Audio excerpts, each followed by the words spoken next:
At this place in history, we're in Sheldon with the Executive Director of the Vermont Historical Society, Steve Perkins, and we're standing on the side of 105. You're holding a firearm. I don't know what is going on here. And I'm wearing green, so we must be invading Canada. Clearly. That's what we're talking Right? about today. So our topic is the Fenian raids of Canada. There were two raids, one in 1866 and one in 1870, but it goes back to really the 1850s. You started to see a lot of tension between England or Great Britain and Ireland. And so you have a huge group of Irish immigrants that are living, many of them in the United States, who are yearning for a free Irish homeland.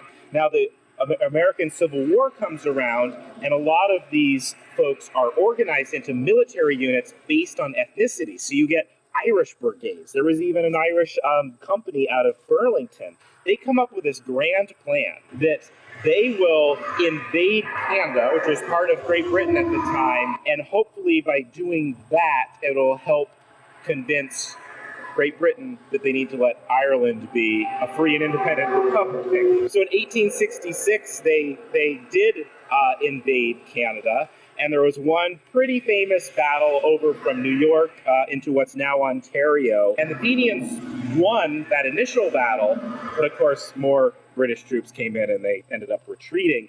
Also in 1866, you had some troops that had come through Vermont to go into the eastern townships. They would take the train to St. Albans and then kind of muster there, and then take the train on the Missisquoi Valley Railroad here to Sheldon Depot. And then they would have marched due north. So in 1866, they went there, and they were there for a little over a week, yucking it up, destroying property, eating whatever they could find, and generally making life not grand for the residents of the eastern townships, until finally some troops came over from Montreal and kicked them out.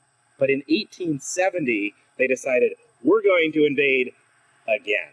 Now, at this point, the eastern townships have created a home guard of well-trained, volunteers from the area to repel any attack.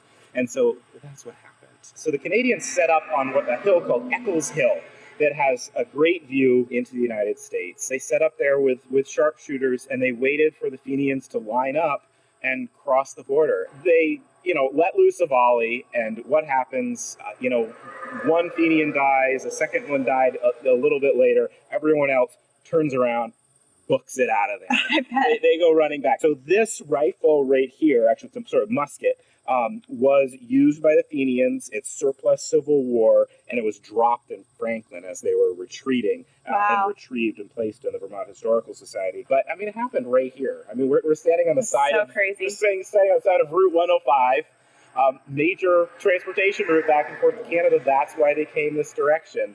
But a little kind of mini war between the Irish Republican Army and British forces. At this place in history,